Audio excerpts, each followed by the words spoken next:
The Outsider by H.P. Lovecraft. The Outsider is a short story written by Lovecraft between March and August of 1921.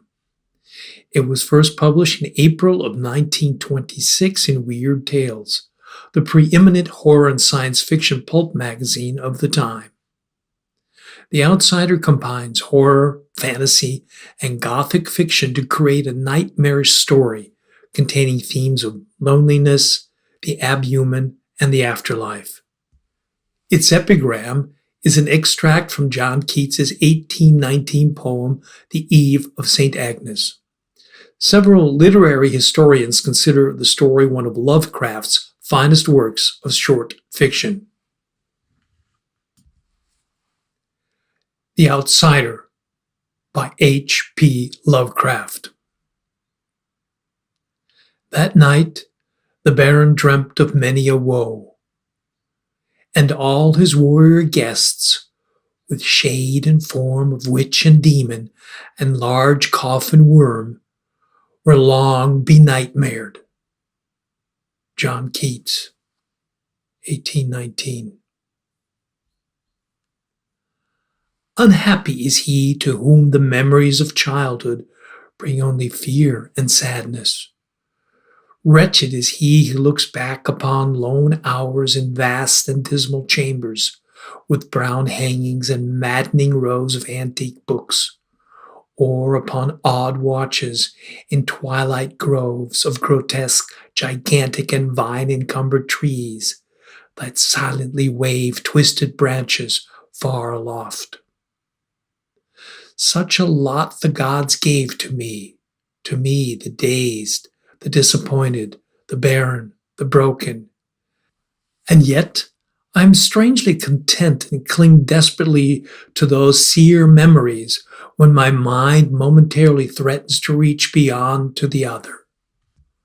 I know not where I was born, save that the castle was infinitely old and infinitely horrible, full of dark passages and having high ceilings where the eye could find only cobwebs and shadows.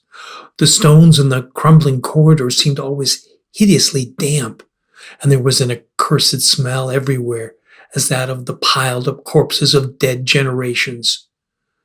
It was never light, so that I used sometimes to light candles and gaze steadily at them for relief. Nor was there any sun outdoors, since the terrible trees grew high above the topmost accessible tower. There was one black tower which reached above the trees into the unknown outer sky, but that was partly ruined and could not be ascended save by a well-nigh impossible climb up the sheer wall, stone by stone. I must have lived years in this place, but I cannot measure the time. Beings must have cared for my needs, yet I cannot recall any person except myself, or anything alive but the noiseless rats and bats and spiders. I think that whoever nursed me must have been shockingly aged, since my first conception of a living person was that of something mockingly like myself, yet distorted, shriveled, and decaying like the castle. To me, there was nothing grotesque in the bones and skeletons that strode some of the stone crypts deep down among the foundations. I fantastically associated these things with everyday events and thought them more natural than the colored pictures of living beings which I found in many of the moldy books. From such books I learned all that I know. No teacher urged or guided me, and I do not recall hearing any human voice in all those years, not even my own. For although I had read of speech, I had never thought to try to speak aloud.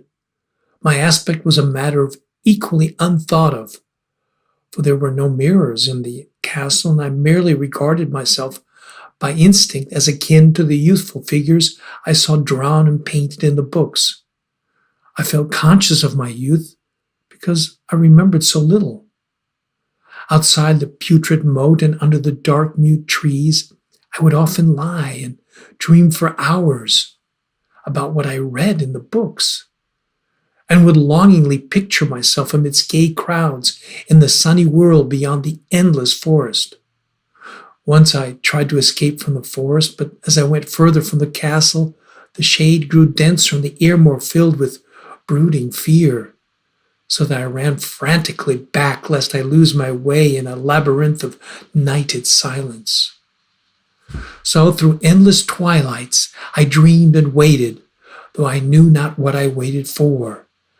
Then in the shadowy solitude, my longing for light grew so frantic that I could rest no more, and I lifted entreating hands to the single black ruined tower that reached above the forest into the unknown outer sky. And at last I resolved to scale that tower, fall through I might, since it were better to glimpse the sky and perish than to live without ever beholding day. In the dank twilight, I climbed the worn and aged stone stairs till I reached the level where they ceased, and thereafter clung perilously to small footholds leading upward. Ghastly and terrible was that dead, stairless cylinder of rock, black, ruined, and deserted, and sinister with startled bats whose wings made no noise. But more ghastly and terrible still was the slowness of my progress. For climb as I might, the darkness overhead grew no thinner, and a new chill as of haunted and venerable mold assailed me. I shivered as I wondered why it did not reach the light, and would have looked down had I dared. I fancied that night had come suddenly upon me, and vainly groped with one free hand for a window embrasure, that I might peer out and above and try to judge the height I had attained. All at once, after an infinity of awesome, sightless crawling up that concave and desperate precipice, I felt my head touch a solid thing, and I knew I must have gained the roof, or at least some kind of floor. In the darkness, I raised my free hand and tested the barrier, finding it stone and immovable. Then came a deadly circuit of the tower, clinging to whatever holes the slimy wall could give, till finally my testing hand found the barrier yielding, and I turned upward again, pushing the slab or door with my head as I used both hands in my fearful ascent. There was no light revealed above. As my hands went higher, I knew that my climb was for the nonce ended, since the slab was the trapdoor of an aperture leading to a level stone surface of greater circumference than the lower tower. No doubt the floor of some lofty and capacious observation chamber. I crawled through carefully and tried to prevent the heavy slab from falling back into place, but failed in the latter attempt. As I lay exhausted on the stone floor, I heard the eerie echoes of its fall, but hoped, when necessary, to be able to pry it open again. Believing I was now at a prodigious height, far above the accursed branches of the wood, I dragged myself up from the floor and fumbled about for windows, that I might look for the first time upon the sky and the moon and the stars of which I had read. But on every hand I was disappointed, since all that I found were vast shelves of marble, bearing odious oblong boxes of disturbing size. More and more I reflected and wondered what hoary secrets might abide in this high apartment, so many eons cut off from the castle below. Then, unexpectedly, my hands came upon a doorway, where hung a portal of stone, rough with strange chiseling. Trying it, I found it locked, but with a supreme burst of strength, I overcame all obstacles and dragged it open inward. As I did so, there came to me the purest ecstasy I've ever known, for shining tranquilly through the ornate grating of iron and down a short stone passageway of steps that ascended from the newly found doorway was the radiant full moon, which I had never before seen save in dreams and in vague visions I dare not call memories. Fancying now that I had attained the very pinnacle of the castle, I commenced to rush up the few steps beyond the door. But the sudden veiling of the moon by a cloud caused me to stumble, and I felt my way more slowly in the dark. It was still very dark when I reached the grating, which I tried carefully and found unlocked, but which I did not open for fear of falling from the amazing height to which I had climbed. Then the moon came out. Most demoniacal of all shocks is that of the abysmally unexpected and grotesquely unbelievable. Nothing I'd ever before undergone could compare in terror with what I now saw, with the bizarre marvels that sight implied. The sight itself was as simple as it was stupefying, for it was merely this: instead of a dizzying prospect of treetops seen from a lofty eminence, there stretched around me on a level through the grating nothing less than the solid ground, decked and diversified by marble slabs and columns, and overshadowed by an ancient stone church, whose ruined spire gleamed spectrally in the moonlight.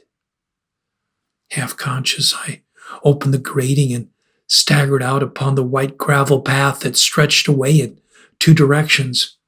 My mind, stunned and chaotic as it was, still held a frantic craving for light, and not even the fantastic wonder which had happened could stay my course. I neither knew nor cared whether my experience was insanity, dreaming, or magic, but was determined to gaze on brilliance and gaiety at any cost. I knew not who I was or what my surroundings might be, though as I continued to stumble along, I became conscious of a kind of fearsome latent memory that made my progress not wholly fortuitous. I passed under an arch out of that region of slab and columns and wandered through the open countryside, sometimes following the visible road, but sometimes leaving it curiously to thread across meadows where only occasional ruins bespoke the ancient presence of a forgotten road. Once I swam across a swift river where crumbling mossy masonry told of a bridge long vanished.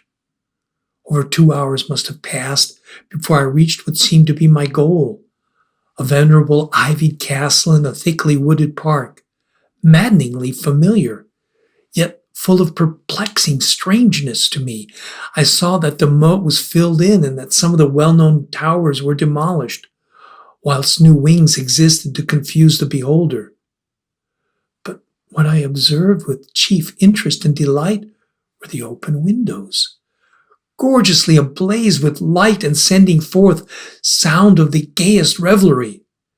Advancing to one of those, I looked in and saw an oddly dressed company, indeed, making merry and speaking brightly to one another. I had never seemingly heard human speech before and could guess only vaguely what was said. Some of the faces seemed to hold expressions that brought up incredibly remote recollections. Others were utterly alien. I now stepped through the low window into the brilliantly lighted room, stepping as I did so from my single bright moment of hope to my blackest convulsion of despair and realization. The nightmare was quick to come, for as I entered there occurred immediately one of the most terrifying demonstrations I had ever conceived. Scarcely had I crossed the sill when there descended upon the whole company a sudden, unheralded fear of hideous intensity, distorting every face and evoking the most horrible screams from nearly every throat. Flight was universal, and in the clamor and panic several fell in a swoon and were dragged away by their madly fleeing companions. Many covered their eyes with their hands and plunged blindly and awkwardly in their race to escape, overturning furniture and stumbling against the walls before they managed to reach one of the many doors. The cries were shocking, and as I stood in the brilliant apartment, alone and dazed, listening to their vanishing echoes, I trembled at the thought of what might be lurking near me unseen.